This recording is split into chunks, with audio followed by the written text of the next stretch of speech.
Bienvenue à ce nouveau numéro de Prophète Décrypte. Je suis très heureux d'être de retour dans vos petits écrans de partout où vous nous suivez. Bonjour chez vous, shalom chez vous, bonsoir.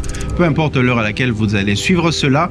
Je ne suis pas seul, je suis avec mon invité permanent, comme je l'ai toujours dit, le prophète David Kainos. Bonjour prophète David Kainos. Bonjour pasteur Jonathan, je suis très content de te revoir et surtout de nous retrouver encore ici dans le cadre de Prophète Décrypte dans ce troisième numéro. Shalom, shalom à vous, vous tous qui nous suivez en tout cas. Oui, c'est déjà notre troisième numéro. Il y a eu beaucoup de réclamations. On se disait, oui, vous aviez promis de revenir, mais on était un tout petit peu absent à cause de Hanouka, bien sûr. Yeah, on était en prière. On a fait 40 jours d'Hanouka, on vous l'avait annoncé. Et voilà pourquoi on a eu ce petit décalage de temps. Mais maintenant que nous sommes de retour, nous sommes avec vous. Maintenant et pour le futur quoi. Tout à fait, pour le futur. Alors merci encore, merci beaucoup déjà à Power Channel qui est la structure qui produit, qui est la chaîne productrice de ce podcast, de cette émission. Nous sommes ravis d'être là de retour, mais nous ne sommes pas seuls aujourd'hui.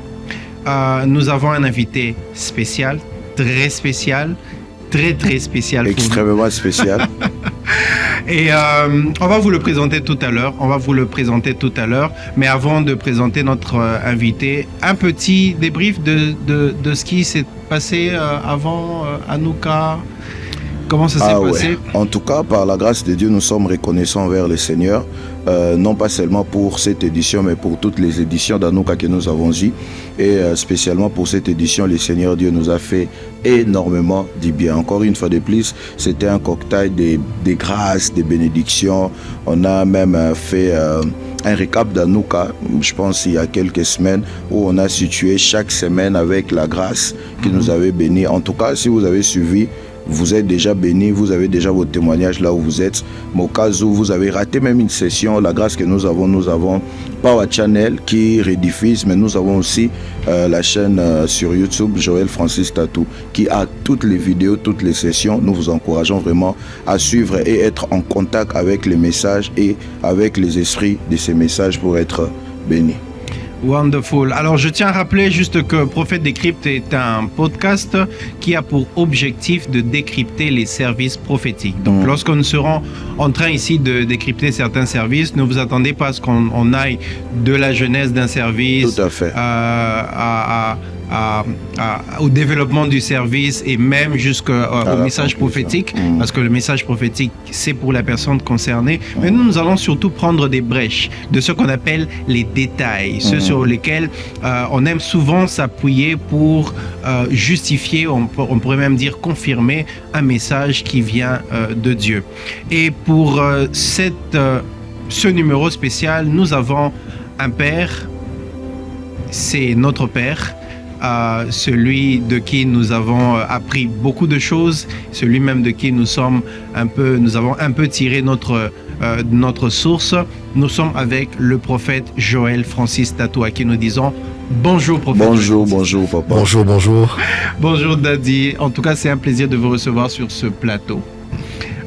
C'est un honneur aussi. Donc déjà, de la part de toute l'équipe de Prophète Décrypte, nous tenons à vous dire merci. Merci d'avoir accepté notre invitation malgré vos occupations, vos nombreuses occupations. Tout à l'heure, d'ailleurs, j'étais en train de me dire, prophète David Kainos, en fait, le prophète Joël Francis Tatou, certainement à cette heure-ci, il y a un pays qui aurait besoin de lui pour une convention, pour une conférence, pour une croisade.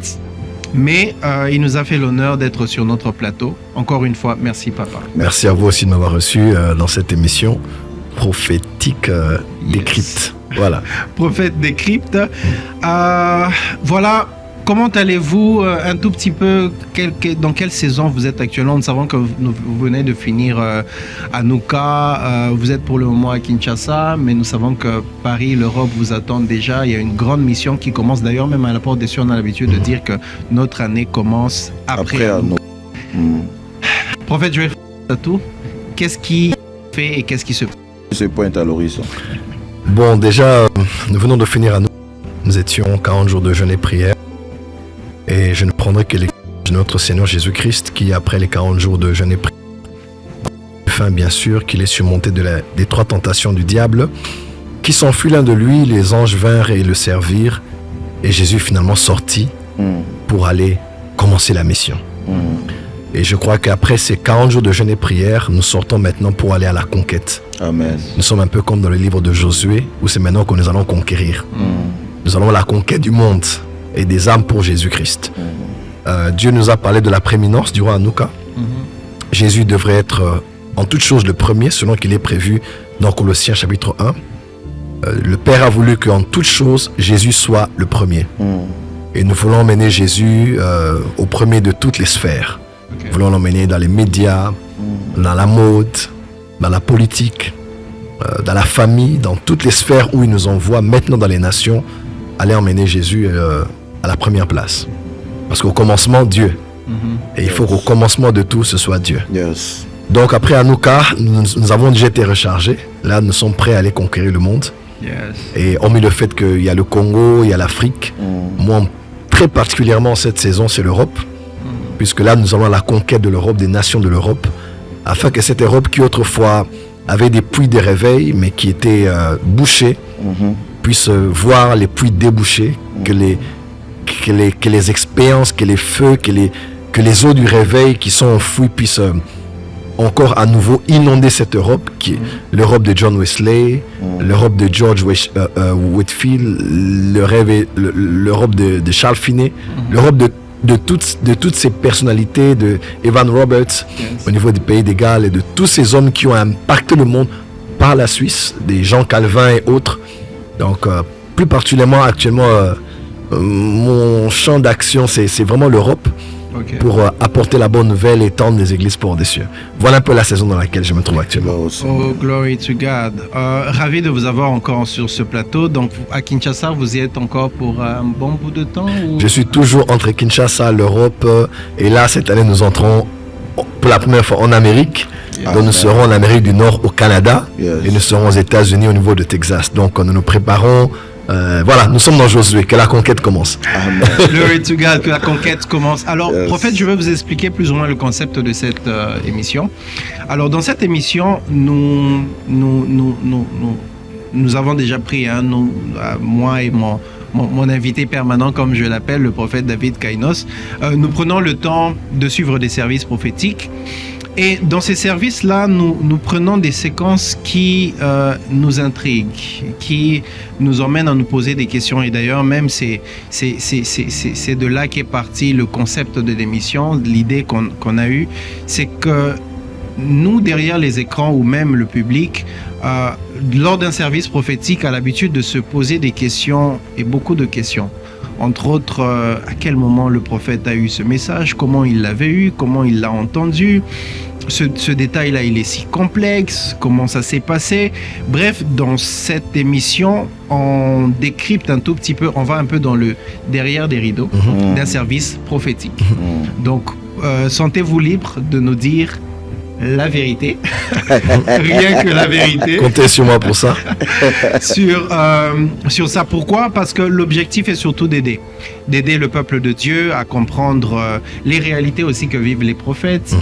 Est-ce que ça vous arrive aussi d'hésiter? Est-ce que ça vous arrive aussi de douter? Est-ce que ça vous arrive aussi de recevoir des messages incomplets? Comment vous avez fait pour les compléter? Voilà, quand une personne, vous parlez à cette personne-là et puis elle vous dit non, c'est pas ça. Comment vous réagissez en tant que prophète? Vous savez, devant les hommes, on est les super-héros. Les prophètes sont les super-héros, mais ils ne savent pas forcément ce par quoi le prophète passe avant d'arriver là, pendant là et ce qu'il vit après. D'où ce concept. Alors, mais avant que l'on balance la première vidéo, j'ai une première question. Vous répondez en quelques minutes, s'il vous plaît. Pourquoi les détails? Qu'est-ce qui fait d'une prophétie Qu'est-ce qui fait de cette prophétie-là plus prophétie que si je dis simplement, voilà, Dieu t'aime, Dieu va te visiter en cette saison. Et puis, pourquoi il faudrait les détails? Pourquoi il faudrait dire le nom? Pourquoi il faudrait dire ce qu'il a vécu avant? Pourquoi il faudrait dire, voilà, pourquoi les détails? En quelques minutes, prophète Joël Francis Tatou. D'accord, très bien. Comme vous le savez, pour ceux qui le savent déjà généralement, nous avons 9 dons spirituels, 1 Corinthiens chapitre 12. Et de tous les dons spirituels que nous avons, l'un des objectifs que les dons ont, bien sûr de glorifier Jésus, c'est aussi de révéler la nature de Jésus. Jésus est Dieu. Et en tant que Dieu, Jésus est omniscient, c'est-à-dire il est partout au même moment. Jésus est, omniscient, il connaît toutes choses, il a toute science avec lui. Jésus-Christ est omniprésent, il est partout à la fois au même moment. Et Jésus est omnipotent, il est le tout-puissant, il est omnipotent, omnipotentiel, il est capable de tout.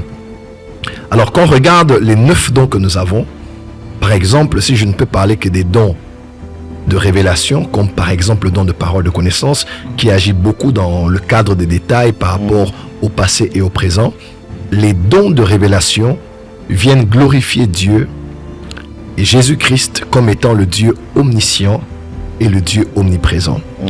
C'est-à-dire, on peut tous dire que Dieu est partout, ou bien que Dieu sait tout, jusqu'à ce que on voit un homme fait de chair et de sang dire que Dieu m'a dit à ton sujet que tu t'appelles ton poste-nom, d'ailleurs ton petit nom, ton nom de baptême, jusqu'à ce qu'on arrive à ce point, au-delà de la théorie de Dieu qui connaît tout, on commence à réaliser qu'il connaît vraiment toutes choses.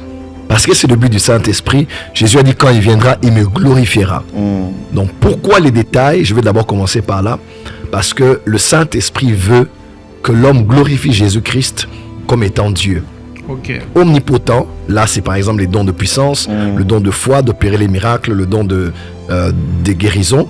Mais tous les autres dons, généralement les dons de révélation, même les dons d'inspiration aussi, comme nous avons le don de prophétie, vous voyez. Le don de la prophétie, lorsqu'on vous annonce par exemple dans la prédiction, qu'on vous annonce quelque chose qui est futur avec des détails et qu'elle se réalise, on se dit waouh, on était au mois de mars, on a prophétisé sur le mois de juillet de la part de Dieu. Tout ce qui a été dit s'est accompli exactement comme Dieu avait dit que ça allait arriver. Donc Dieu avait fait un tour au futur. C'est parce que Dieu était au futur. Et Dieu est éternel. Il est dans le futur, le présent, le passé. Dieu connaît toutes choses. Il est en tout temps. Donc pourquoi les détails? Pour ne pas aller dans beaucoup d'autres détails, je dirais que le Saint-Esprit est venu glorifier Jésus. Et jusqu'à ce qu'on aille au niveau de ces détails, quelqu'un ne peut pas réaliser au fait.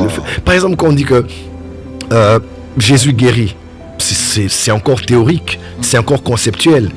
Jésus guérit de toute maladie. C'est encore théorique, c'est conceptuel. Jésus guérit de toute infirmité. Jusqu'à ce qu'on voie quelqu'un qui est au coin de la rue, que l'on connaît, on a toujours connu. Un bon matin, un frère sorti d'un culte matinal, il passe par là et dit à la maman qu'on a toujours vu, qui a fait plus de 30 ans avec des béquilles, il dit maman, au nom de Jésus-Christ de Nazareth, lève-toi et marche. Elle jette les béquilles, elle marche. Vous voyez, je savais, comme Job disait, mon oreille avait entendu parler de toi, mais maintenant mon œil t'a vu. Donc on voit le Dieu omnipotent par ce qu'il accomplit, par le canal d'un don spirituel qu'on appelle le don de guérison. On voit un peu les dons spirituels par le Saint-Esprit viennent glorifier Jésus, sa nature, afin qu'il soit élevé parmi les hommes. C'est ainsi qu'on dit, vous allez voir l'apôtre Paul de 1 Corinthiens 14, il finit en expliquant cela, que le prophétique amène à l'adoration. Autant que l'adoration mène au prophétique. Ouais. Balaam disait, celui qui se prosterne et dont les yeux s'ouvrent. Une autre version dit, il se révèle à moi lorsque je l'adore. Là on est dans français courant. Nombre chapitre 23, oui. Il se révèle à moi lorsque je l'adore. Donc quand j'adore, l'adoration ouvre la porte au prophétique. Mais Paul aussi a dit, lorsque quelqu'un d'entre vous viendra, et c'est un non-chrétien, non-croyant, il vient et qu'on lui dise les choses qui le concernent, il va tomber à terre, il va adorer et il va dire, Dieu est réellement parmi vous. Donc le but de ces détails, c'est d'abord pour qu'on glorifie Jésus à la fin de tout, mais aussi pour que les personnes sachent que Dieu les connaît exactement comme ils sont, sur des choses dont ils sont conscients, que tout le monde sait, des fois aussi sur des choses dont ils ne sont pas conscients. Vous allez voir, des fois, on donne des détails à quelqu'un sur son oncle, sa tante, il dit, en tout cas, je ne connais pas ça. On y va vérifier. Quand il va vérifier, il dit, mais c'était les gens de la famille. Il y a un groupe de Français qui sont venus à la conférence d'un de nos pasteurs ici à Limité. dont je tais le nom. Et j'étais allé saluer l'un des orateurs. C'était l'année passée. Et j'arrive à l'hôtel Hilton. Ils étaient tous là assis. Et pendant qu'on était là, et j'ai commencé à parler à l'un d'entre eux. À quelqu'un même de la famille. Quelqu'un de la famille. Enfin, quelqu'un de sa belle famille. Des gens de sa belle famille qui ne connaissaient même pas. Il allait vérifier. On l'a dit exactement. Les gens de la belle famille s'appellent tel, comme ça. Donc, tous ces détails viennent pour... surtout quand ça vient sur des choses que quelqu'un ne sait pas, il va vérifier et se dit, si même moi, le propriétaire de la prophétie, de la famille, je ne connais pas, ça veut dire qu'il y a un Dieu qui parle au-delà même de ce que je connais. Donc, n'oubliez pas par-dessus tout, les détails viennent pour glorifier Jésus, affermir la foi pour que les gens sachent réellement que Dieu les connaît. Et surtout, ce que je viens de comprendre, c'est de révéler l'omniscience de Dieu. Oui. Ça, c'est un domaine que beaucoup de gens ne comprennent pas. On se dit toujours, parce que Dieu veut te montrer qu'il te connaît, qu'il t'aime, qu'il te donne la foi. C'est vrai. Mais le Saint-Esprit vient même après que tout ceci se fasse, ça sera pour que Jésus soit glorifié. Quelqu'un m'a dit, par exemple, nous ici à la Porte des Cieux, en tout cas, s'il faut parler du Dieu qui connaît et qui voit, nous en avons des preuves pratiquement à tous les cultes, où on voit des gens qui viennent de différents pays. Ils viennent, ils s'assoient et puis quelqu'un le fait lever et lui dit qu'il vient de tel pays, de telle ville, sa femme, son mari, ses enfants, avant même sa naissance, avant la naissance de ses arrière-grands-parents. Et on voit avec tout ça, nous avons des preuves que Dieu est omniprésent. Et tout prophète, en tout cas tout prophète voyant, a été suscité par Dieu pour que Dieu soit glorifié dans sa génération comme étant le Dieu omniscient et le Dieu omniprésent. Voilà. En tout cas, je pense que j'ai envie de dire attends pour le Seigneur parce que c'est tellement fort et puis on sent que c'est un Père qui est en train de parler. Mais puisqu'on a la grâce de vous avoir ici dans ce numéro date, tolérez que je pose cette question. Je pense que ça va nous aider et puis tous ceux qui nous suivent. Que pensez-vous de la place de l'intelligence dans un service prophétique? Est-ce que l'onction qui tombe sur un prophète, peu importe l'immensité, la dimension, les expériences, rend un prophète un zombie? Ça veut dire il n'a plus besoin d'utiliser son cerveau, plus besoin d'utiliser son intelligence. Tout ce que le prophète prophétise, tout ce qu'il dit, c'est ce qu'il voit de l'esprit. Ce que Dieu lui a dit, c'est ce qu'il dit. Est-ce qu'un prophète peut faire usage de son intelligence pour comprendre ce que Dieu dit, pour savoir comment présenter, ou bien ce que l'on voit là, ils disent simplement ce qu'ils reçoivent comme ça. La Bible déclare dans 1 Thessaloniciens chapitre 5, qu'on va au verset 15 et suivant, l'apôtre Paul dit aux Thessaloniciens ceci: n'éteignez pas l'esprit. Après il dit, mais ne méprisez pas les prophéties, mais retenez ce qui est bon et abstenez-vous de toute espèce de mal. Alors, c'est quand même un verset qui peut susciter beaucoup de questionnements. Il dit, ne méprisez pas les prophéties, seulement examinez toutes choses, retenez ce qui est bon, abstenez-vous de toute espèce de mal. Bon, honnêtement, si une prophétie vient de Dieu, qui vient de Dieu, il peut avoir du bon et il peut avoir toute espèce de mal. Comment dans une prophétie qu'on me donne, on donne à ma famille, ou bien une révélation que je reçois, et que j'ai donné à quelqu'un, la Bible encourage les personnes qui m'écoutent à retenir ce qui est bon, donc à garder l'attention, à rester concentré sur ce qui est bon et à s'abstenir de toute espèce de mal. Il y a beaucoup d'explications à ce sujet, mais par rapport à votre question, je vais contextualiser. Lorsque la Bible le dit, c'est parce que la prophétie sort par la bouche d'un homme ayant été insufflé ou inspiré par l'esprit. Mais l'homme, qui est-il? Dans le même 1 Corinthiens chapitre 1 Thessaloniciens 5 au verset 23, le même chapitre, l'apôtre Paul dit que le Dieu de paix sanctifie votre être tout entier, esprit, âme et corps. Le même chapitre, il dit esprit, âme et corps. Parce qu'à vrai dire, l'homme est une trinité, est un tabernacle. Il est esprit, âme et corps. Basiquement parlant, lorsque le Saint-Esprit vous parle, il parle à votre esprit. Et le message sort par votre bouche, c'est-à-dire par votre corps. Deux éléments ont intervenu, l'esprit qui reçoit et le corps par la bouche qui transmet, qui rend audible ce que Dieu a parlé intérieurement au prophète. Mais il y a un troisième élément que l'on n'a pas mentionné, c'est l'âme. Parce qu'à vrai dire, lorsque la révélation vient dans l'esprit, avant qu'elle ne sorte par la bouche, par le corps, elle passe par l'âme. Tout à fait. Et vous le savez avec moi, l'âme est le siège de 3 éléments principaux. L'intelligence, la connaissance, ainsi que les émotions. Donc dans l'âme, il y a les émotions, il y a l'intelligence et il y a la connaissance. Alors, si la révélation que j'ai passe par l'âme, ça veut dire ça passe par le canal de mes émotions, de mon intelligence et de ma connaissance. Parce que ça passe par ma connaissance, je trouve les mots en français qu'il faut. Wow. Je trouve les mots qu'il faut. C'est rare. Peut-être que vous avez vu un miracle se faire, mais tous ceux qui ne parlent pas bien français, quand ils reçoivent des révélations, ils donneront des révélations avec des erreurs de français. Parce que la révélation de Dieu ne vient pas en français, basiquement. Elle vient en esprit. Dieu ne parle pas en français. My God. Ouais. Parle en esprit. Ça c'est très Oui, exactement. Dieu ne parle pas français. Mais chacun l'entend dans sa langue. Comme ça, dans Acte 26, il dit, Dieu l'avait appelé Saul, il a parlé de la langue hébraïque, parce que c'était la langue que lui comprenait. C'était un hébreu. Philippiens chapitre 3, hébreu né d'hébreu, circoncis le 8e jour de la tribu de Benjamin. Ouais. Dieu te parlera avec la langue que tu comprends. Donc là, déjà, il y a la connaissance, ce que tu sais. Et il y a aussi l'intelligence. Maintenant, quand la prophétie passe par l'âme, il y a 2 choses. L'âme vous sert à tamiser et à emballer. Mais l'âme peut être le piège dans la mesure où, dans l'âme, on peut aussi rajouter ou on peut déformer. Tout à fait. On peut rajouter ou on peut déformer. Donc tout passe par l'âme.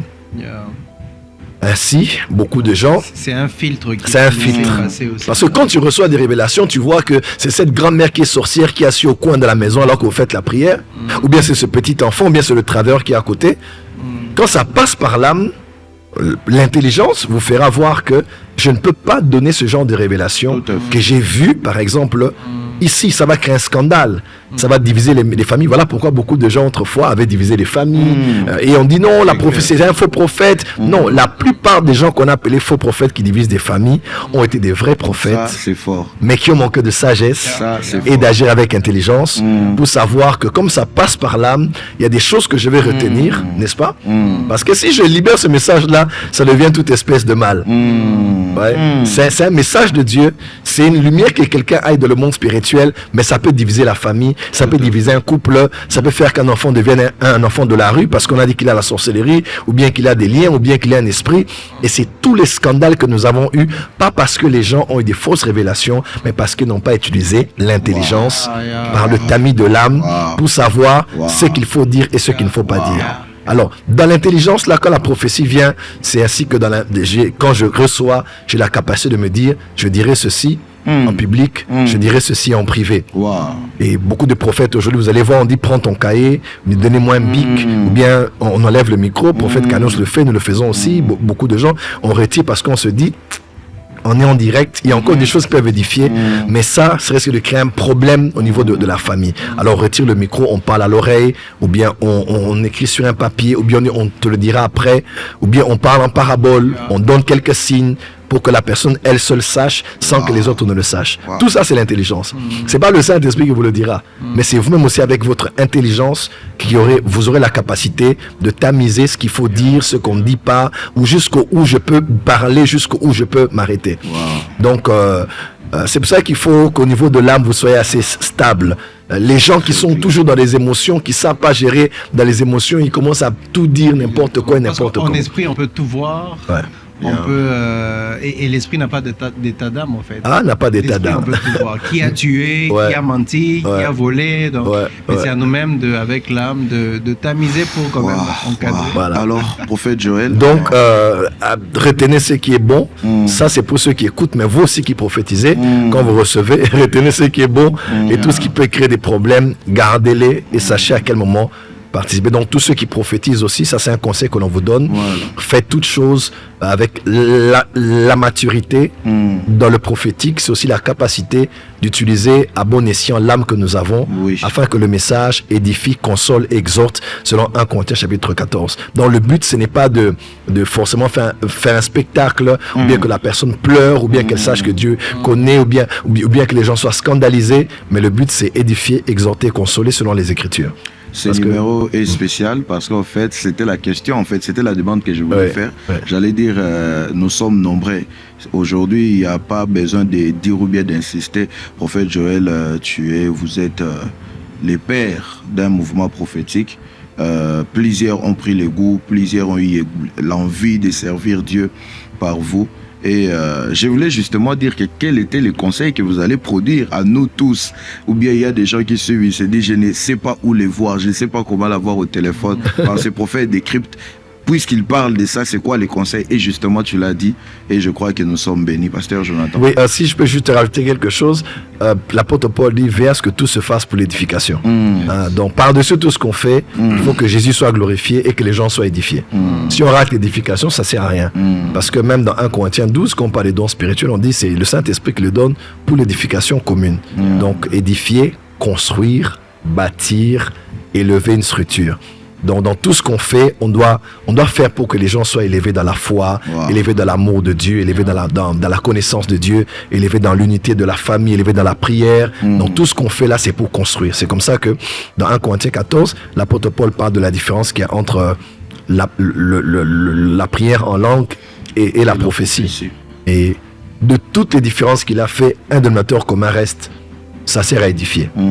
Le parler en langue, ça vous édifie vous-même. Mais la prophétie, ça édifie l'Église. Et édifier, c'est pas juste consoler ou bien fortifier. Édifier, c'est construire. Donc tout ce qu'on fait, on entre le construire parce que celui qui a parlé de l'Église en premier, dans Matthieu chapitre 16, a dit « Je bâtirai mon Église ». Qu'est-ce que Jésus fait aujourd'hui? Il bâtit. Donc le travail que Jésus fait aujourd'hui là, c'est bâtir. Et comme nous sommes ouverts avec lui, tout ce que nous faisons, c'est pour bâtir et non pour détruire. Ainsi, ce qui peut détruire une famille, j'évite ça dans la prophétie. Ce qui peut détruire une destinée ou bien une relation, j'évite. Parce que tout ce qu'on fait, c'est pour bâtir. Voilà. Vous êtes sur Prophète Décrypte, votre émission 100% prophétique, 100% décryptage prophétique. Et nous recevons pour vous spécialement aujourd'hui le prophète Joël Francis Tatou, dont nous allons maintenant passer au décryptage des services prophétiques. Daddy, nous avons quelques vidéos. Nous avons quelques extraits de vos services. On a eu du mal à trouver les... Je me demande bien si ce sont lesquels, parce qu'il y en a tellement. Sérieusement, on a eu du mal. Il y en a tellement. Alors, bon, pour ce numéro spécial, probablement, lorsque vous allez revenir les autres fois, on va décrypter d'autres services, bien que je sais que nous aurons encore du mal. Mais ça s'est passé l'année passée. C'était à la conférence... international Pentecôte. Vous aviez enseigné sur comprendre le don de la parole de connaissance. Waouh! C'est un de mes meilleurs séminaires. C'était très fort. Et c'était très fort. Très fort. Alors, dans ce service-là, vous aviez appelé un frère. On va suivre quelques extraits et on va revenir tout de suite. Il y a plusieurs extraits qu'on va suivre, mais on va suivre le premier extrait. Tu t'appelles comment? Marcelo. Marcelo comment? Marcelo Koumirombe. Hein? Marcelo Koumirombe. Ton nom se termine avec P.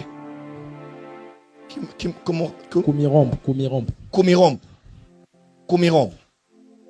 Afin que ceux qui me suivent sachent que je suis prophète. Yes.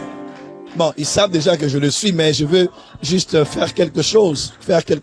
Avance, prophète. La première des choses que j'aimerais dire, c'est que tu es en jeûne et prière. Très bien. Aujourd'hui là, très bien. Tu as jeûné et tu as prié. Très bien. Est-ce que c'est vrai ce que je dis? Très bien. Parce que quand je te vois, j'ai vu ton estomac. Avance, papa. Hein? Ouais. Quand je t'ai vu, je ne sais pas que tu es en jeûne et prière parce que j'ai vu une lumière autour de toi. Des fois, ça arrive comme ça. Mais là, je vois parce que j'ai vu ton estomac. Dans ton estomac, je n'ai rien vu aujourd'hui. Avance, papa. C'est ça. Et j'ai compris, au fait, par discernement, que ce n'est pas que tu n'as pas mangé parce que tu n'as pas la nourriture, mais tu n'as pas mangé parce que tu as jeûné et prié. Avance, papa. Pourquoi nous avons sélectionné ça, vous allez justement comprendre tout à l'heure. On va voir la deuxième vidéo et on revient avec la première question du prophète David Kainos. Rassemblement des aigles à Brazzaville avec le prophète Joël Francis. Donc suivez et puis vous allez comprendre juste après. Tu as dit à Dieu aujourd'hui, le prophète doit me parler. Comme elle, depuis le matin, je te raconte comment tu t'es réveillé. Tu t'es réveillé, ce n'est pas 5 heures, non, même pas 6 heures. Tu t'es réveillé vers 7h30. Tu t'es réveillé le matin et tu t'es dit, aujourd'hui je dois être en prière. Maintenant, comment faire les prières si je souffre de l'estomac? Il a des problèmes Ça, d'estomac. c'est le prophète Kainos. Mais il a quand même été en prière, mais il a mangé. Avance, je vais te dire ce que tu as mangé. C'est pas vrai. Consultation prophétique. Il a mangé du pain, des omelettes et du jus. Stéthoscope prophétique. Merci la beaucoup la régie. régie. Ça c'est un stéthoscope prophétique. Radio prophétique. Échographie. Non, ça c'est un scanner IRM. Waouh. Bon, prophète Joël, j'ai une question, je vais essayer comment poser ça. Déjà, je tiens à mentionner ici, à signaler que la voix que vous avez entendue en train d'écrire, là, c'était moi. Parce qu'il n'y a pas quelque chose qui me fait du bien comme servir mon père. Et très souvent, quand il prophétise, c'est moi qui tiens pour lui les micros. Pourquoi, par exemple, pour ce deuxième service, j'ai crié? Parce qu'en fait, c'est que je ne t'avais pas dit, Christian, les matins, il m'avait déjà dit qu'il ne se sentait pas bien, mais qu'il était convaincu de gêner. Donc moi, je lui ai dit, si Dieu t'a convaincu, vas-y, suis selon que Dieu va te parler. Donc quand je te tiens le micro et je t'entends dire ça, je suis choqué. C'est un peu comme tu disais, nous savons que Dieu parle, mais on ne pouvait pas imaginer qu'il pouvait aller dans les moindres détails. D'où ma première question. Si vous avez bien suivi les deux services, on reviendra même sur l'autre vidéo, mais on a voulu s'arrêter là pour poser une question. On a remarqué que vous avez fait des choses similaires, une chose similaire dans des endroits différents et puis chez des personnes différentes. C'est quoi la chose? Les premiers frères à qui vous avez parlé, vous lui avez dit, vous lui avez détaillé qu'il n'avait pas mangé depuis le matin. Et j'aime la lucidité dans vos paroles. Vous lui avez dit que vous savez qu'il est en train de gêner, non pas parce que vous avez vu l'état de son esprit. On comprend déjà que dans les prophétiques, on peut savoir que quelqu'un gêne par la quantité de la lumière qu'il émet. Exactement. Déjà ça, vous le savez, vous êtes un père, mais ce n'est pas tous les prophètes qui le savent. Donc on va revenir là pour que vous puissiez nous éclaircir. On va décrypter. On va décrypter ça. La deuxième des choses, vous lui avez dit aussi que c'est parce que vous avez vu son estomac. C'est comme ça que vous avez vu que son estomac était vide. Après, vous avez dit que par les discernements, vous avez directement compris que l'estomac était vide, non pas parce qu'il manquait à manger, mais parce qu'il y avait la nourriture, mais il s'est privé de la nourriture. D'où ma question, mais avec des sous-questions. Il y a un prophète qui te suit, comme moi, ton fils, je suis prophète. Comment atteindre un niveau où, en esprit, tu peux faire usage de cette dimension des paroles de connaissance? Je m'explique. Avec la deuxième vidéo, tu appelles les frères et puis, je ne sais pas si c'est par l'oreille que tu as vu son estomac. Je ne sais pas si vous avez déjà vu ça, mais dans l'art de communication, vous avez voulu écouter. En fait, c'est ça ici, nous voulons comprendre l'arrière des rideaux. Parce qu'après, il est sans contredit qu'il y a des prophètes qui ont des messages authentiques, mais par manque de communication, je suis désolé de le dire, ça nuit un peu. Tu vois, tu te dis, mais c'est fort, mais pourquoi? Et puis, ici, on veut comprendre, prophète Joël, quelle est cette dimension de maturité? Et puis, si on veut l'atteindre, on l'atteint comment? Et puis, deuxièmement, comment faites-vous pour voir l'estomac d'une personne qui n'est pas dans sa peau comme ça, qui est dedans? Mais vous voyez l'estomac, vous voyez l'intérieur de l'estomac. Pour Christian, par exemple, c'est grave. Pour l'autre frère, vous avez dit que l'estomac était vide. Mais pour Christian, vous avez détaillé ce qu'il a mangé. Surtout, prophète, sans vouloir t'interrompre, on va d'ailleurs mettre le lien de ce service prophétique-là, mais Daddy a prophétisé sur ce qu'il a mangé pratiquement la semaine. Parce qu'il lui a dit, il était à jeun, je pense 2 jours la semaine, et les autres jours, les jours où il a mangé, on lui a dit, il a détaillé les nourritures, l'oseille et le poisson. L'autre jour, tu as mangé, voilà, dans cette même vidéo-là, il dit, voilà, j'ai vu ce que tu as mangé tous ces jours-là, et vraiment, maintenant là, ici, je sais que Joël, tu as jeûné parce que je vois ton estomac vide. Comment le faire, foufou et l'oseille. comment faire pour parvenir à voir ce qu'il y a dans l'estomac d'une personne. Si c'est vide, s'il y a dedans quelque chose, vous avez touché ces résultats comment? Bon, je vais dire 3 choses. La première,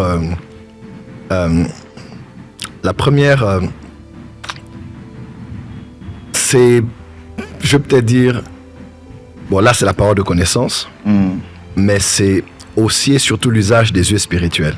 Ok. Vous voyez déjà par exemple dans Genèse chapitre 1 verset 26, Dieu crée l'homme et la femme. Une autre version dit Dieu crée tous les êtres humains.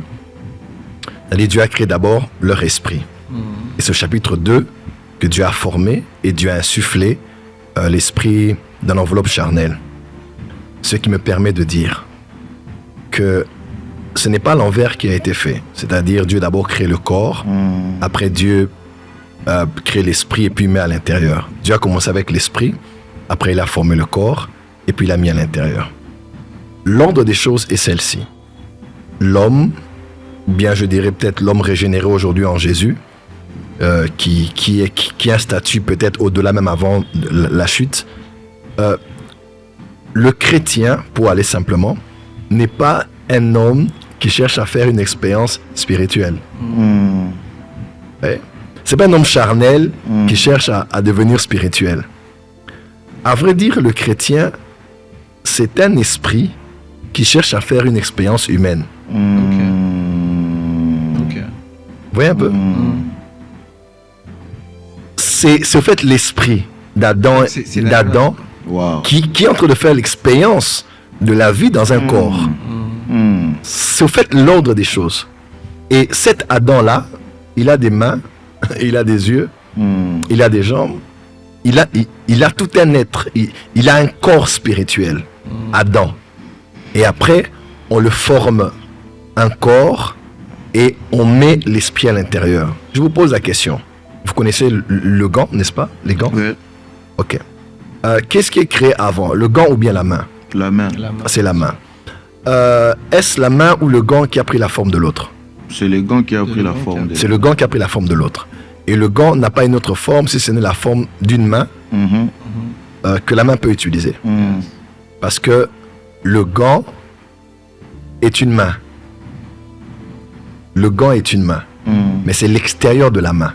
Formé avec une forme qui permet à la main de pouvoir, de pouvoir s'installer. À vrai dire, la forme que le corps de l'homme a est le gant. Wow. C'est juste la forme de l'esprit que l'esprit a. Wow. Okay. Si l'homme a des mains sur le plan physique, c'est parce qu'il a des mains sur le plan spirituel. Wow. Je ne sais pas si quelqu'un me comprend. Si l'homme a des yeux physiques, c'est parce qu'il a des yeux sur le plan spirituel. Et nous avons des yeux spirituels. Je commence à le dire pourquoi? Parce que si vous voulez décrypter ça avec le cerveau, ça va vous paraître très compliqué. Mais si vous réalisez que vous êtes d'abord des esprits, vous avez des oreilles, des yeux, vous allez voir dans Ézéchiel chapitre 40, lorsqu'il est emporté en esprit par des transports spirituels, au verset 4, l'ange dit à Ézéchiel, il dit, regarde tes yeux. Et pourtant, il n'était plus là physiquement, il était en extase, ravi en esprit, emporté très loin de là où il était physiquement. On dit, regarde tes yeux, entends tes oreilles et prête l'attention à considérer tout ce que tu verras ici. Tu vas aller dire à la maison d'Israël tout ce que tu vois, parce que c'est la raison pour laquelle tu as été amené ici. On dit, regarde tes yeux, avec quels yeux? Alors que ses yeux physiques étaient restés et qu'il était seulement emmené en esprit. Ouais. Apocalypse chapitre 1er, il dit quand il entendait la voix qui avait le son d'une trompette, il se retourna et il vit 7 chandeliers. Et pourtant, on dit que à l'île de Patmos, Jean était aveugle. Selon l'histoire de l'église, qu'il avait été rendu aveugle. Parce qu'il était persécuté à cause de sa foi en Jésus-Christ. Parce que ce sont ses yeux spirituels qui voyaient. Ouais. Donc déjà, ça c'est déjà pour vous mettre à l'aise. Soyez à l'aise. Vous avez des yeux spirituels. Amen. Et même si vous n'êtes pas prophète ou voyant comme nous, vous avez la capacité de voir en esprit. Amen. Maintenant, ça dépend encore des niveaux et des degrés. 1 Corinthiens 15 dit, bon, il y a des étoiles, mais toutes les étoiles n'ont pas le même éclat. On peut tous briller, mais on n'a pas tous la même brillance. Donc, nous maintenant, les prophètes voyants, par exemple, nous avons la grâce d'aller un peu plus loin que ce que le commun des chrétiens, pour ne pas dire des mortels, voit. Alors, cas de figure. On parle de ce décryptage avec l'oseille, le foufou, les omelettes, le jus, voilà, tout ce qu'on a vu, estomac vide, estomac plein. Le Père. Alors, pour le frère, le premier service, j'avouerai que c'est le genre de service où quand on prophétise, la main de Dieu est sur nous. Je ne sais pas trop comment t'expliquer, mais c'est comme si tu es saisi. C'était pas trop des efforts que je faisais pour essayer de... À un moment, ça m'est arrivé. Quand on a commencé à vouloir aller au passé, 1900, je ne sais pas, 1899. On y reviendra, oui, voilà. Je pense que ça, c'était ce moment-là que maintenant, je commençais à faire des efforts moi-même pour commencer à pouvoir voir. Mais la première partie, en tout cas, la main de Dieu était sur moi. Même ceux qui savent, quand quelqu'un me regarde, je sentais que j'étais inspiré, je parlais et ça coulait. En fait, la main de Dieu était sur moi. Et je dirais, pour ce frère-là, je savais et j'entendais. Pour dire, bon, c'est pas forcément que je voyais, je ne pense pas que j'avais vu. J'avais vu parce que j'avais entendu, ce que j'avais entendu m'avait donné une image. Une image avec mon mental. Mais c'est pas que j'avais une vision, que j'avais vu. Excuse Dad. Voilà. Donc, lors d'un service prophétique, ce que tu attends peut te donner une image. Une image. Donc, ce n'est pas des spéculations. Parce qu'il y a quelqu'un qui serait là, il a entendu quelque chose, il a vu qu'il s'est dit, c'est mes imaginations. Donc, ça peut aussi être un message. Ouais, ça peut être un message parce que le mot parole en hébreu veut dire chose aussi. Davar. Parole veut dire chose. On peut fermer les yeux? Banane. Ouvrez les yeux. Qu'avez-vous vu? Une banane. Waouh. Parce que la parole vous a donné une image. Waouh. Ouais, je ne vous ai pas donné une banane. J'ai juste dit une parole. Et la parole que je vais dire vous a donné une image, une chose. Ouais, c'est fait comme ça. Alors, j'entendais. Et ce que j'entendais me donnait des images. Wow. Ça, c'est différent. Maintenant, le deuxième cas. Le cas de Christian. Ah, ouais. Bon, là, j'avouerai que... j'avouerai que le 3/4 de cette histoire d'omelette là, c'était plus, je dirais pas du spectacle, mais c'était plus de l'emballage. Ok. Ouais, parce que j'avais perçu qu'il avait mangé dans mon esprit et j'avais vu dire quelque chose comme le pain. Ok. Mais pas plus, pas Ok. plus. En tout cas, juge, non. J'ai vu le pain, mais bon, le pain, le matin au petit déjeuner, quelqu'un peut prendre le pain. Bon, au final, après, c'est quoi? Il fallait que je me rapproche. Des fois, on peut tenir la main de quelqu'un. Des fois, on peut s'approcher de quelqu'un. Des fois, on peut toucher la personne. Il y a beaucoup de choses. Et je sentais que je devais me rapprocher de la personne. Donc, mettre ma tête sur son ventre, je dirais plus c'était de l'emballage prophétique. Ok, donc c'était, vous avez juste besoin de point de contact. Mais en même temps, Non. le point de contact. Oh, même pas le point de contact peut être aussi ma main. Oui. Non, mais le point de contact peut être ma main, ça peut être mon pied. Justement. Mais j'ai mis la tête parce que, voilà, j'essaie de... JFT. En tout cas, je serai honnête pour ce service-là. Je m'étais dit, bon, que je me rapproche. Je rapproche quoi, ma main ou quoi? Non, je vais rapprocher ma tête. Ouais, peut-être que je vais entendre autre chose dedans, son ventre en train de gargouiller autre chose. Donc, à vrai dire, ce service-là, j'avais perçu qu'il avait mangé, et surtout le pain. Mais quand je me suis rapproché moi-même, je dirais pas c'était pour faire de l'effet, mais je dirais, voilà, c'était pour un peu me rapprocher. Mais j'ai préféré mettre la tête comme ça. Peut-être que j'allais entendre autre chose dedans. Je sais pas. Waouh, c'est fort. Mais après, le détail de l'omelette qui est venu après le pain. Ouais, en tout cas, l'omelette et le jus. Yeah. Ouais, et le jus. Et si je restais un peu longtemps là, je pense que j'allais même voir quel type de jus, le carton et même les numéros qu'il y avait sur le code barre du carton de jus. Je suis sûr que je l'aurais perçu. Mais vous savez aussi que, un peu comme le prophète Kainos disait, l'intelligence doit avoir sa place. Et quand vous prophétisez, c'est comme vous prêchez aussi. Je peux avoir la prédication, comme on le dit même dans l'homélétique ou de l'herméneutique. La prédication, c'est comme une femme qui va au marché, qui achète tout ce qu'il faut. J'ai du riz, j'ai de la viande crue, j'ai des ingrédients, j'ai un peu ceci, j'ai un peu de cela. Je rentre à la maison. Ouais, j'ai les grands matériaux. Donc j'ai déjà le texte, j'ai le thème, j'ai déjà peut-être les anecdotes, les exemples, les statistiques. Je rassemble le tout. Mais non, ça suffit pas d'avoir tout eu. C'est aussi l'art de préparer. Tout à fait. Vous voyez, c'est aussi l'art de mettre les choses ensemble, l'art de savoir qu'est-ce que je mets avant, combien de millilitres d'eau, ou bien combien de poignées de sel. Vous voyez, tout ça là. Combien de temps ça doit durer dans les feux? Dans le feu. Tu vois, c'est un peu tout ça. Donc des fois, tu as une révélation, ça vient, c'est déjà même venu, mais tu attends. Tu attends. Mais c'est déjà venu, mais tu attends. Pas parce que Dieu te dit d'attendre, parce que c'est l'art. Ouais, parce que c'est de l'art. Et quand tu attends, les gens sont en attente et tu attends. La nourriture doit durer. Non, parce que si tu directement là, c'est cru, les gens ne vont pas bien consommer. Toi, tu attends. Parce qu'il y a trop de bruit. Non, tu attends. Là, quand les gens se calment, ils disent, oh, le gars là, jusqu'aujourd'hui, jusque-là, il n'a pas bougé. Il se passe quoi là? Il n'a pas regardé à gauche ou à droite. Qu'est-ce qui se passe? Hein? Dans ces suspense. En tout cas, je n'aime pas cette émission. Elle va nous faire dire des choses comme ça. Mais en fait, c'est vrai parce que même dans les techniques de communication. Bien sûr que oui. Oui, en communication, on dit toujours pour être éloquent, voilà. Le silence a aussi sa place dans son discours. Tout à aussi fait. sa place. Donc quand tu fais un moment de silence, ça permet aux gens de rester attentifs. Dans les psaumes, on parle de celle. On parle de celle. On parle de pause. Ouais, dans les psaumes, il y a un endroit où on met pause. Voilà, on parle de pause. Donc, voilà, c'est aussi un moment de pause. Et tout ça, ça fait partie de l'art, de comment je me tiens, des mots que j'utilise. Des fois, le ainsi par l'Éternel, c'est moi qui le dis, c'est pas Dieu qui a dit, dis ainsi par l'Éternel. Je vois en esprit, Dieu a dit. Mais entre parenthèses, une prophétie libérée dans l'ordre d'un tel service est aussi puissante dans la mesure où on peut, en prophétisant, dire les voies par lesquelles on voit. Tout à fait. Ou dire les voies par lesquelles on est en train de voir. C'est vrai que dans certains milieux ecclésiastiques, à cause de leur niveau de connaissance de Dieu, on préfère dire le Saint-Esprit a dit. Oh, le Saint-Esprit me parle. Vous voyez? Parce que ça, c'est bon pour leur niveau. Si je commence à dire, un ange m'est apparu ici à gauche. Il est à côté de moi, je sens sa présence. Je sens même ici la chair de poule. Si je dis ça, il risque d'être choqué pour rien. Ouais? Dans certains milieux charismatiques, c'est mieux de parler de toutes les voies par lesquelles vous voyez, parce que ça amplifie la diffusion du message prophétique. Mais dans certains autres environnements, on préfère y aller de manière très sobre, très évangélique, sans beaucoup de silence de 2 minutes là. Voilà. Pourquoi?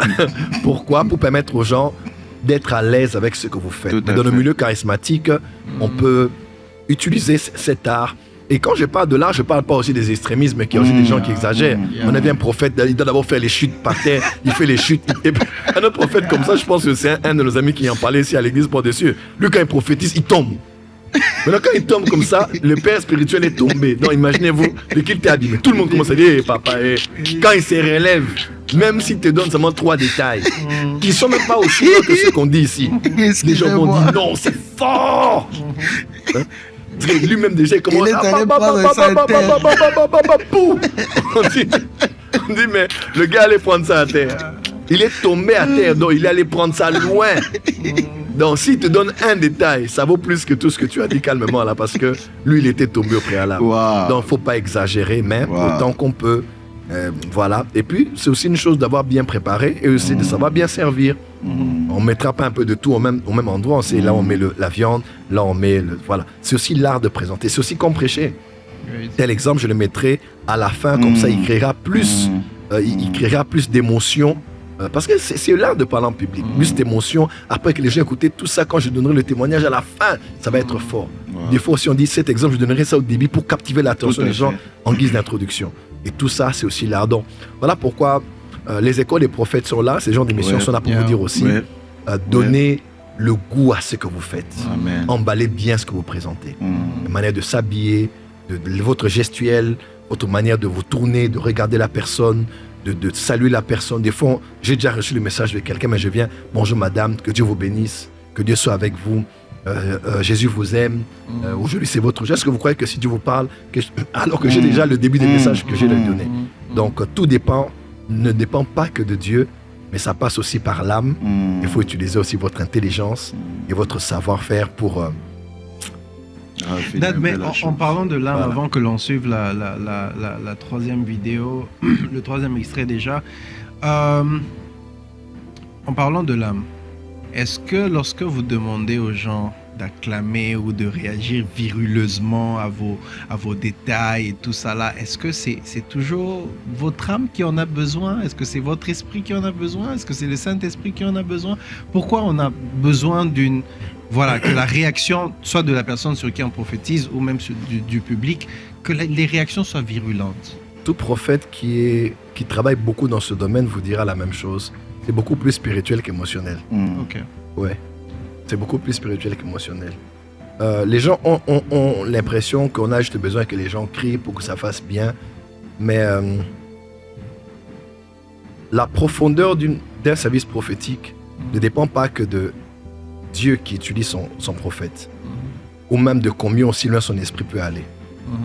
Mais de combien est grande la soif de ceux et celles qui veulent écouter Dieu parler, exprimer de différentes manières lors d'un service.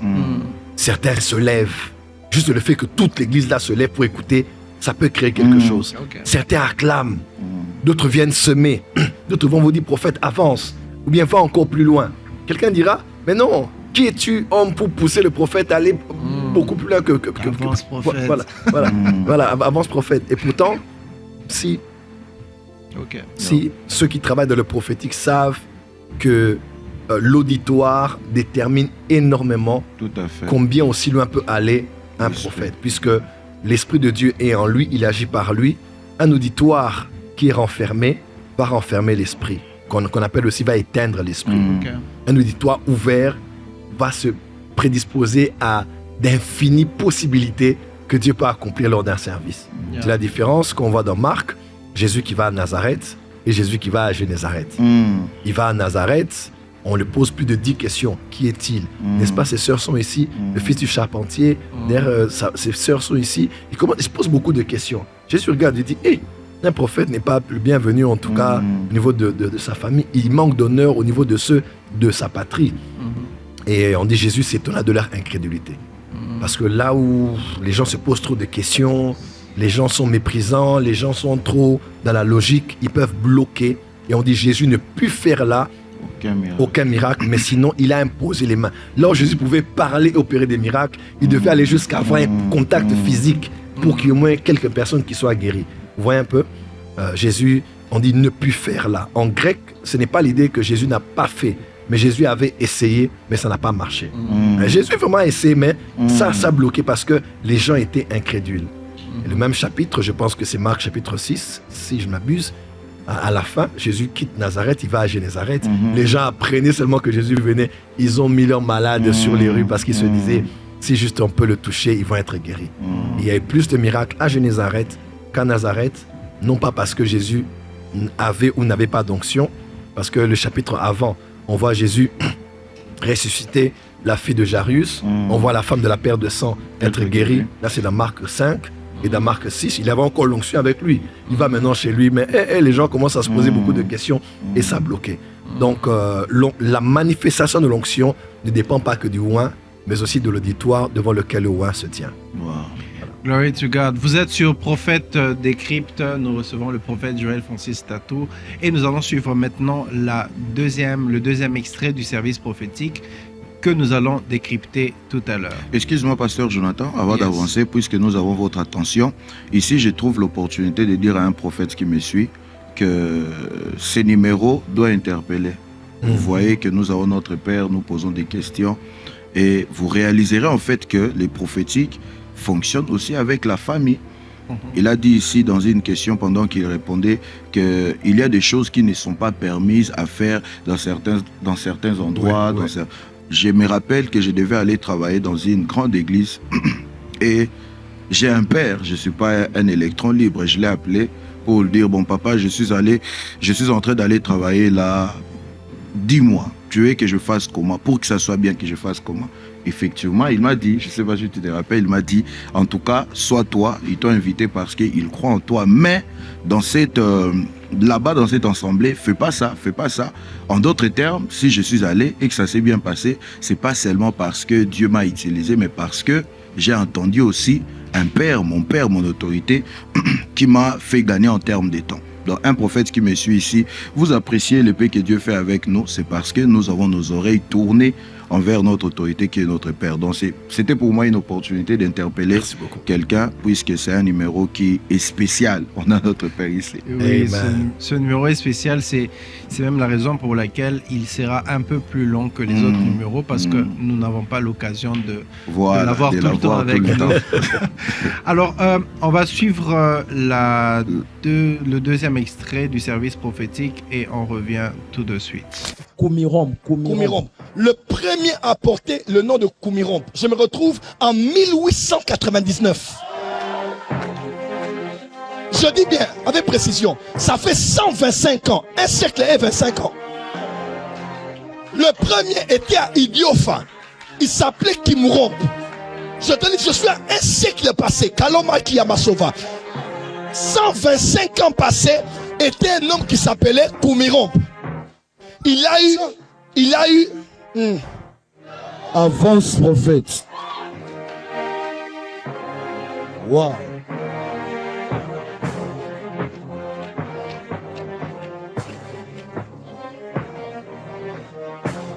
Est-ce que quelqu'un peut célébrer la grâce de Dieu dans la maison? Est-ce que tu peux bien célébrer la grâce de Dieu dans la maison? Dans cette atmosphère, ne sois pas un spectateur. Est-ce que tu peux être acteur? De la même manière que tu acclames que Dieu vient vers toi. Son petit-fils est le père de ton papa. Si, c'est ça. Et le père de ton papa, c'est-à-dire ton grand-père, à Idiofa, il était chef coutumier. Enfin, c'est ça. C'est ça? C'est ça. Peut-être même que tu ne sais même pas ça. Non, je connais, c'est ça. Tu sais ça? Oui. Chef coutumier. Oui. À Idiofa. Et j'entends, on les appelle les Mouyongo. Ouais, c'est ça. Mouyongo. Je ne sais même pas, je n'ai jamais entendu parler de ça. Bah, Mouyongo, à Idiofa. Il est chef coutumier. Et lui, il a eu 8 enfants. C'est ça. Il a eu 8 enfants. 5 sont restés vivants et 3 sont morts. C'est ça. D'ailleurs, chez votre père et chez votre mère, toi tu es le premier chez maman et tu es le troisième chez papa. En face, papa, c'est ça. Tiens. Ça, c'est fort. Avance prophète. Oh, bah bien, Kobikola.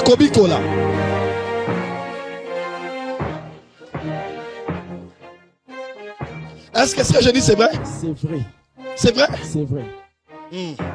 Maintenant, papa et maman se sont séparés. Ils sont séparés comment? Papa et maman, quand on parle de Kikobikola, c'est ça. C'est ça, non? Mais le Dieu des esprits des prophètes est vivant. Il n'y a aucun moyen par lequel je peux connaître ça si ce n'est l'esprit de Dieu. Si ce n'est pas Dieu, c'est alors Satan, mais à une dimension très élevée. Yes. Parce que ça, là, même des choses que je vais te dire que tu ne connais même pas sur toi-même.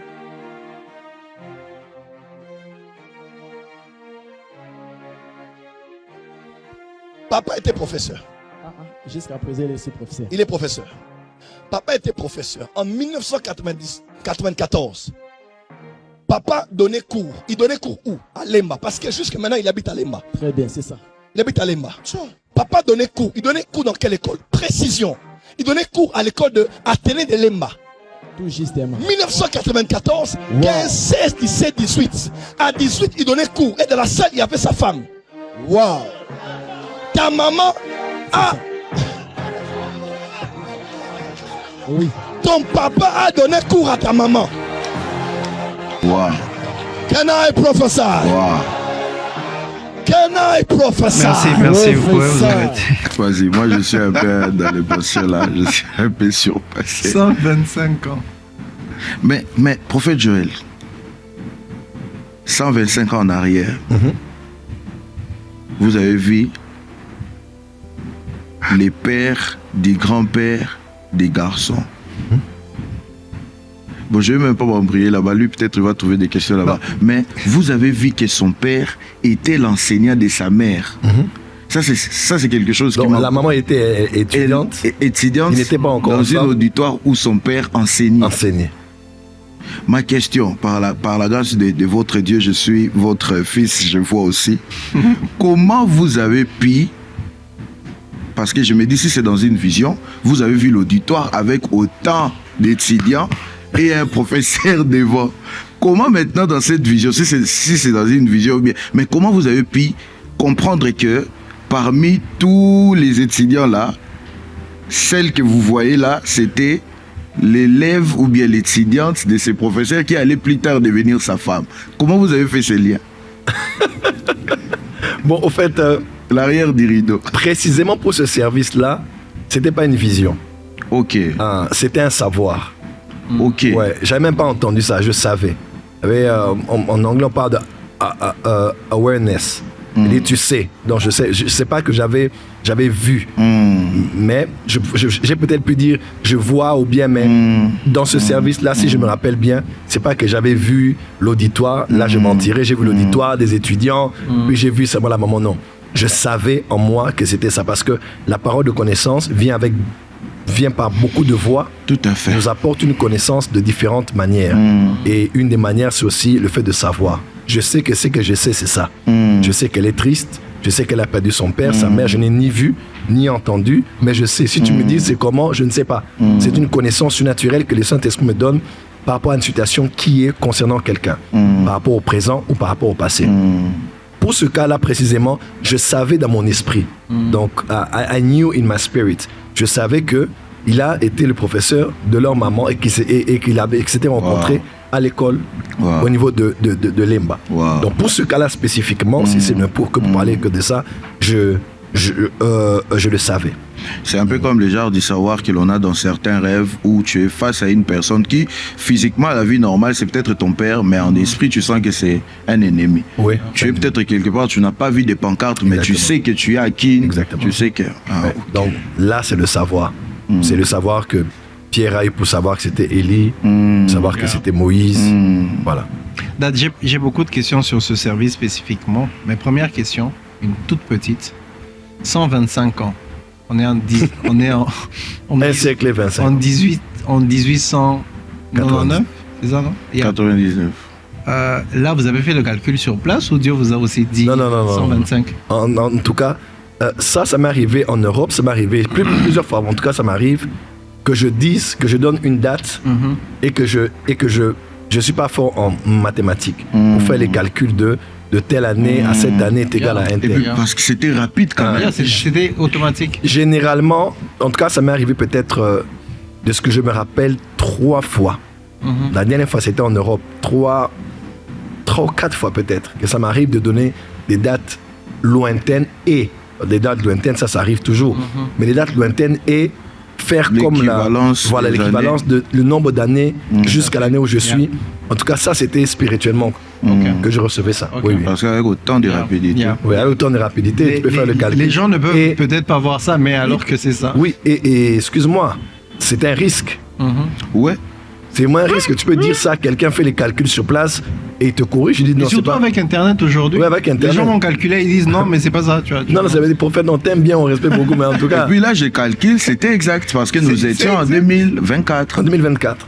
Parce que tout celui qui suit, il dit 125, ok, mais en ce moment, il avait déjà calculé ça ou...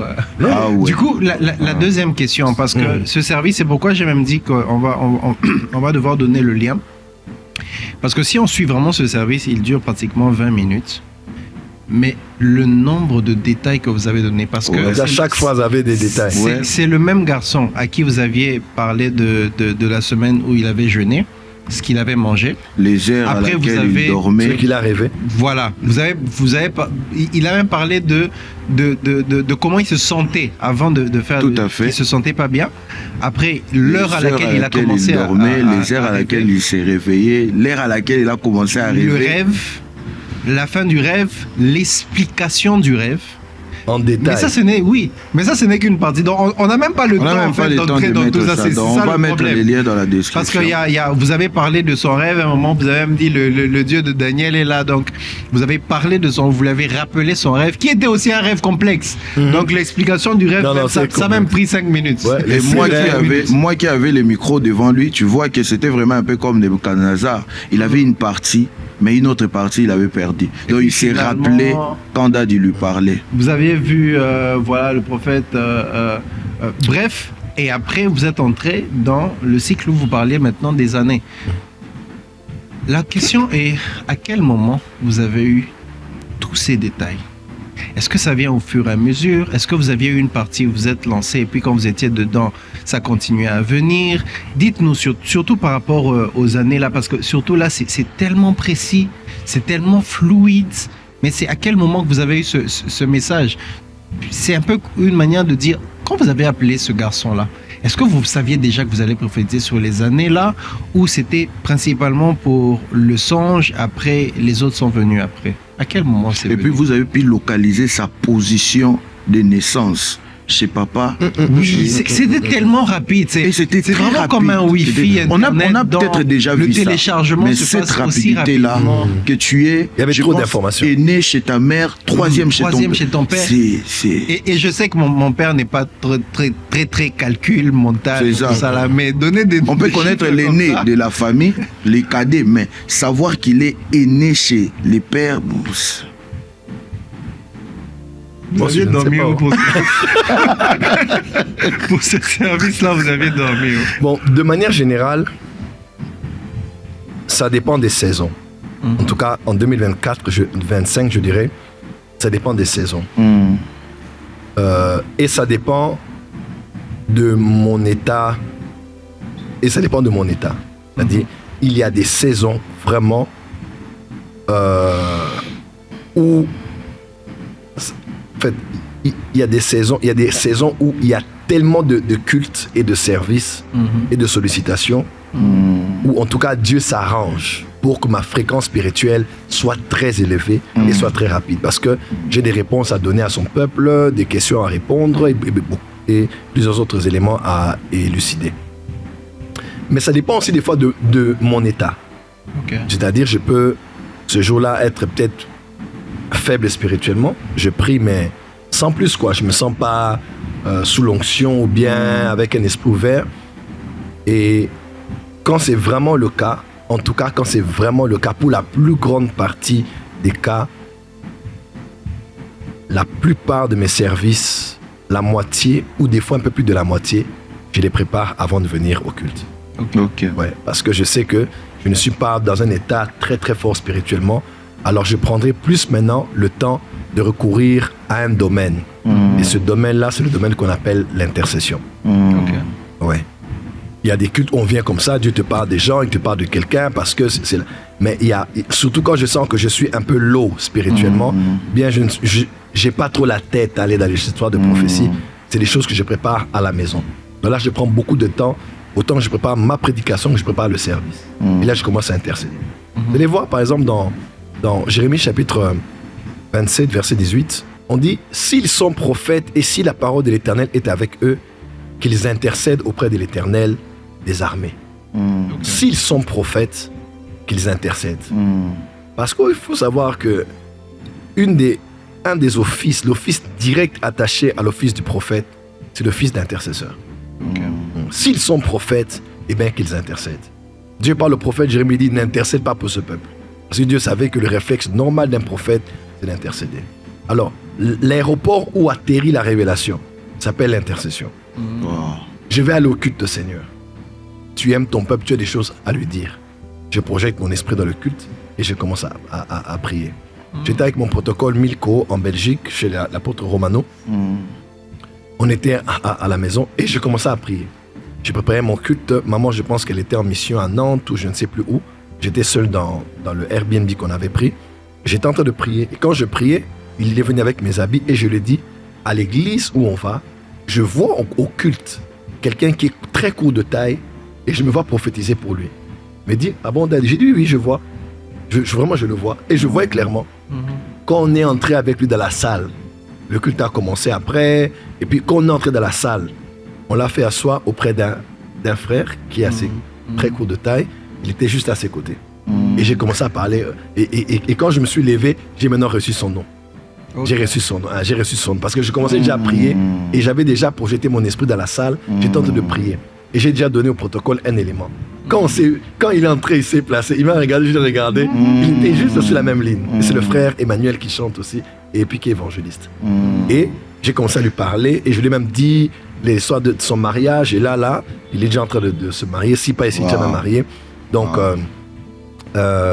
l'intercession m'aide beaucoup quand je me sens pas fort spirituellement avant de faire un service prophétique. Des fois, quand tu es déjà en état, tu sais qu'à let's go Holy Spirit, on y va Saint-Esprit parce que tu sais que je suis là au bien, je suis dans un mood spirituel très standard où je peux déjà aller.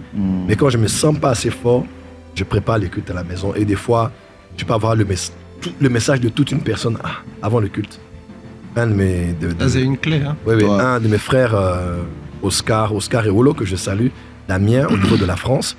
Un jour, durant Hanouka, je pense de l'année passée ou 2 ans passés, j'ai préparé le culte à la maison et on parlait au téléphone et je lui ai dit, mais on parlait du prophétique et puis je lui ai dit, d'ailleurs, tu sais, je suis en train de voir qu'au culte aujourd'hui, quelqu'un viendra au culte, il sera habillé comme ça. Il dit, ah bon? Je lui ai dit, il sera comme ça avec son fils.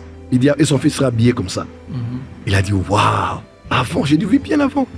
Parce que même dans la Bible, le voyant Samuel avait vu clairement qu'il allait rencontrer Saül. Il avait vu clairement qu'ils allaient venir là à une fête. Et il a même parlé au cuisinier du lieu de fête pour qu'on prépare une viande et la partie précise de la viande. Pourquoi? Parce qu'il avait vu cela à l'avance déjà. Vous voyez? Il y a beaucoup d'exemples comme ça dans les Écritures. Donc, il est possible de voir le culte avant le culte. Et ça, la force de ça, c'est dans la méditation. Et la force dans ça, c'est dans l'intercession. Mais dans celui-là, spécifiquement celui-là, c'est lequel? Oui. Non, celui-là, c'était sur place. Okay. Oui, là, c'était sur place. C'était vraiment... Tout quand un message commence avec la main de Dieu sur toi, tu sais que c'est en train de couler, ça coule. Et un moment après que c'est coulé, que les révélations soient venues à toi, des fois, c'est toi maintenant qui vas vers elle. On dit, prophétie, il dit, bon, je vais aller où comme ça. Et non, Seigneur, on va aller plus loin. Et vous allez même voir, j'ai le Saint-Esprit beaucoup plus loin, plus loin. Puis paf, je suis allé plus, et puis j'ai bloqué là-bas. 1899. Ouais, pour voir le premier qui a porté ce nom, jusqu'à ce qu'on arrive à son père et à lui-même. Donc, il y a des services où on les prépare à l'avance. Moi, c'est surtout dans la mesure où des fois, je ne me sens pas fort spirituellement. Donc, je parle au culte comme ça, je risque de rater un culte ou un service. Alors, je préfère, connaissant mon état, le préparer en avance dans la prière. Et des fois, quand tout va bien, je suis là et puis ça coule, quoi. Des fois, ce n'est pas l'état, mais des fois, c'est la saison. Il y a vraiment des saisons comme ça où tu sens que Dieu t'utilise plus de telle manière ou d'une autre manière. Là, c'est selon qu'il a choisi, quoi. Mais sinon, je prépare généralement les cultes comme ça. Mais pour celui-là, c'était venu sur place. Dad, parlez-nous un tout petit peu, un tout petit enseignement sur... Tout petit. Oui, tout petit enseignement, parce que je sais que normalement, c'est un sujet, si on doit s'étendre, ça demandera même plus d'une émission. Parlez-nous un peu nous on connaît ça sur le point de vue technologique, mais parlez-nous un peu des débits spirituels, le débit, la bande passante spirituelle que l'on utilise. J'aime trop l'image, quoi. Comment on fait pour augmenter son débit, voilà. Apparemment, vous avez parlé de fréquence. Vous avez dit il y a certaines saisons comme ça, votre fréquence elle est haute, d'autres fréquences aussi elle est comme basse. Est-ce que vous pouvez un tout petit peu nous parler de ça et puis comment travailler sur son débit et sa fréquence? Généralement, l'être immatériel de notre être n'a généralement pas de problème. Mais il dépend généralement de l'enveloppe charnelle et des réalités autour desquelles nous vivons. Vous voyez? Je suis marié. Je dirige plusieurs églises. Je suis sur les médias. Il y a des périodes où je travaille beaucoup. Je peux être fatigué. Surtout la fatigue, des fois, constitue une pesanteur sur le plan spirituel. Des fois, tu es fatigué, tu n'as pas envie de prier. Et la fatigue spirituelle, lorsque le corps est lourd et épuisé, généralement, ça diminue la sensibilité spirituelle. Ok. Ouais, généralement. Je ne parle pas de la fatigue du jeûne. La fatigue du jeûne, c'est différent parce que là, on est dans un conditionnement spirituel où quand l'être immatériel se détruit, l'intérieur se renouvelle de jour en jour, comme la Bible dit. Donc, ce qui se passe à l'extérieur influence l'intérieur positivement. C'est comme je presse une mandarine et puis il y a le jus qui sort. Ouais, là, c'est surtout quand on jeûne. Quand on jeûne, même si on se fatigue physiquement, au contraire, spirituellement, on est beaucoup plus sensible. Maintenant, quand j'ai beaucoup prêché, j'étais ça et là, j'ai voyagé longtemps, 8 heures, 16 heures de vol, j'étais longtemps dans un escale, j'arrive au lieu de la réunion, j'ai faim, et puis il y a eu de la pression, il faisait chaud, j'étais pas bien. Tout ça, ça peut conditionner aussi l'état de mon être intérieur. Donc, c'est pour cela que quand, avec mon corps, je suis fatigué, je peux avoir des soucis, je peux avoir un petit souci avec quelqu'un de ma famille, je peux avoir un combat au niveau de mon foyer, je peux avoir un problème financier, je peux avoir un problème de santé, je peux être fatigué aussi, je suis un être humain, mon corps peut être fatigué. Jésus même a dormi dans la barque, je peux avoir sommeil, je suis fatigué, et ça peut aussi influencer l'état de mon esprit.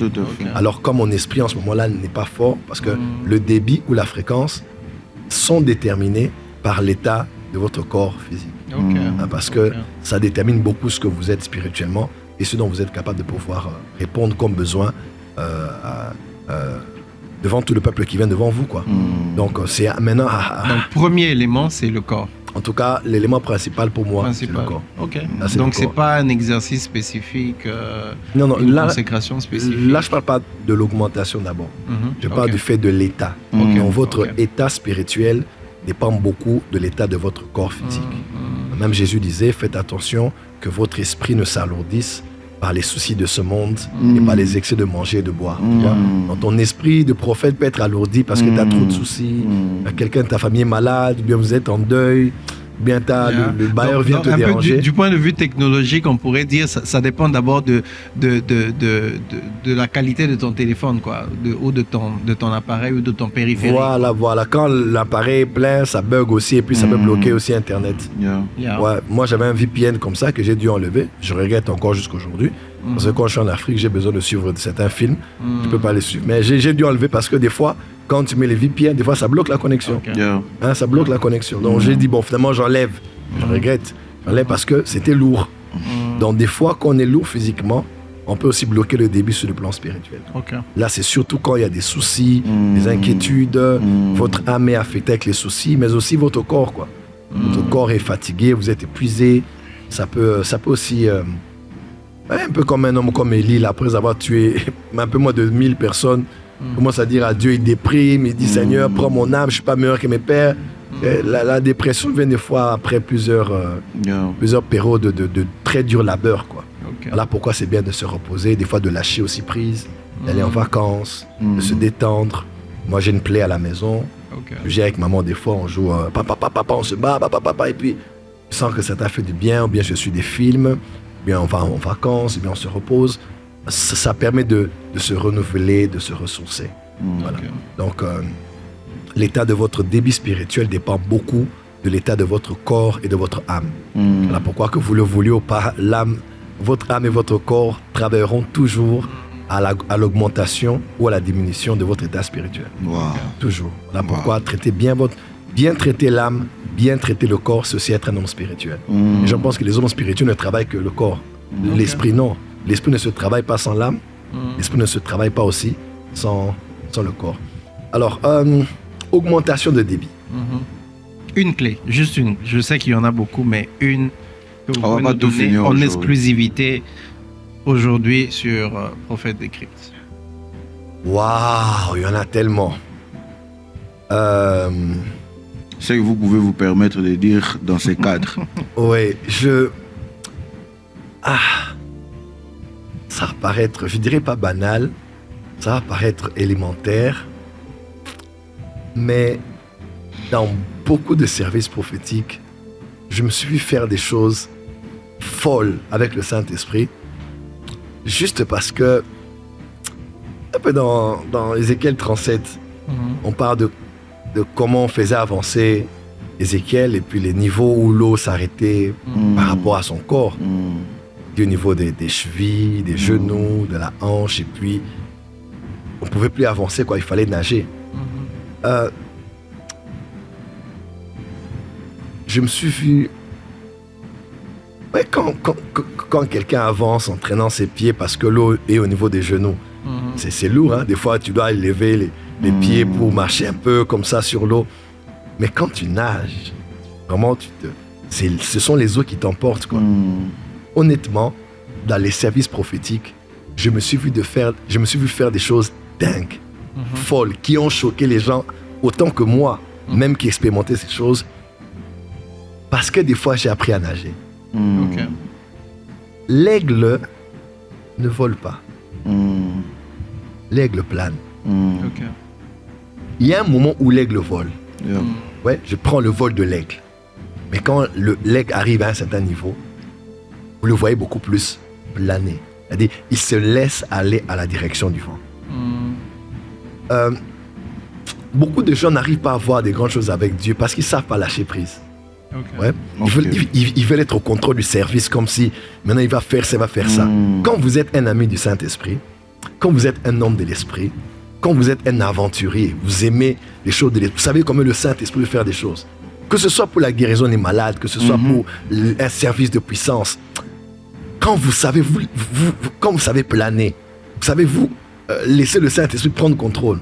Il y a toujours des choses extraordinaires qui peuvent se faire dans un culte. Vous n'avez même pas préparé. Okay. Des fois, ce qui bloque le service, c'est ce que vous avez prévu de faire. Tout à fait.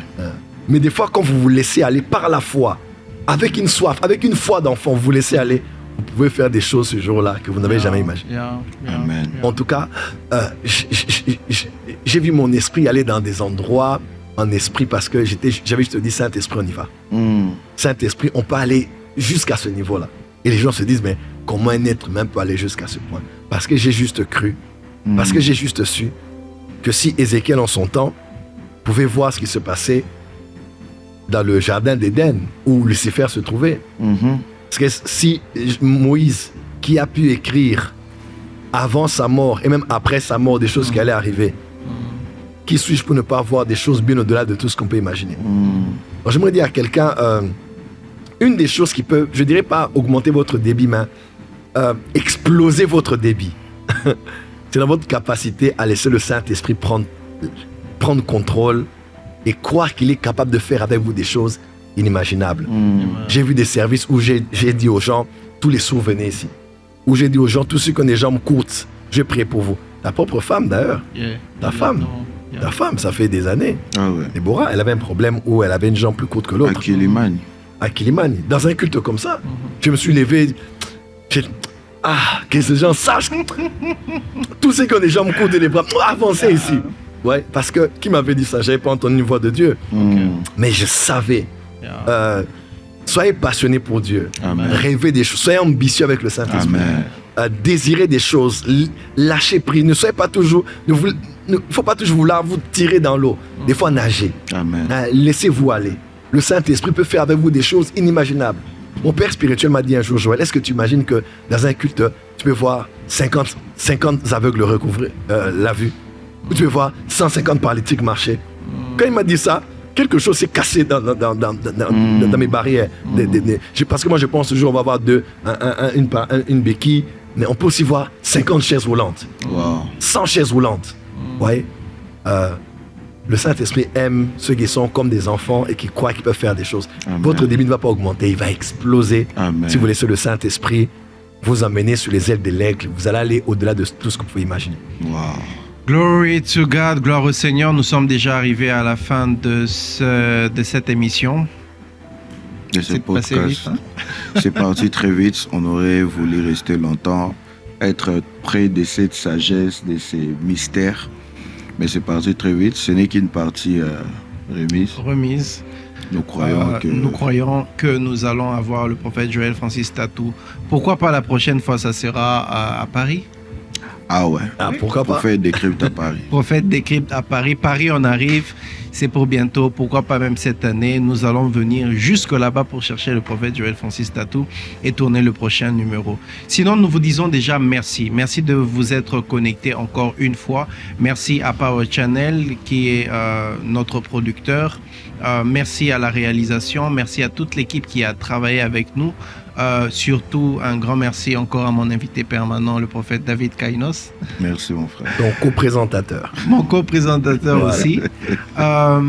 Merci à notre invité spécial d'aujourd'hui. Notre père spirituel, le prophète Joël Francis Tatou, à qui nous allons donner le mot de la fin. Mais avant cela, j'aimerais encore dire merci spécialement à notre décorateur, sponsor décorateur, c'est Fabulous Design.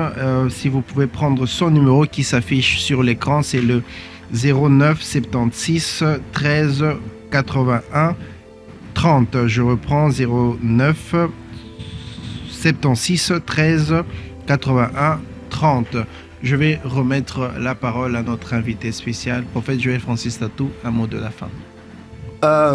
Une fois, quelqu'un a réagi à un post que nous avions fait sur les écoles des prophètes. Et c'est écrit en disant, il n'y a pas d'école où on apprend aux gens à devenir prophètes. Il avait raison, elle avait raison, cette personne. On n'apprend pas aux gens à devenir prophètes. Mais dans l'école des prophètes, on apprend aux gens l'art de prophétiser. Yes.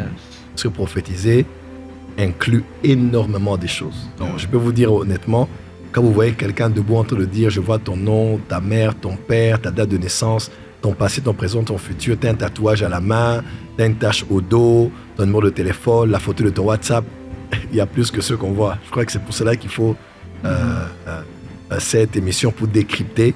Parce que derrière là, il y a toute une machine qui se passe. Quelqu'un peut être calme, il ne bouge pas, il dit seulement ton nom, ton adresse. Toi, tu penses que c'est si simple que ça. Yes. Mais s'il commence à t'expliquer par quel procédé il a vu, c'était passé comment, il avait su comment, tu verras qu'il y a beaucoup plus que ce qu'on pense que de ce que l'on voit lors d'un service prophétique.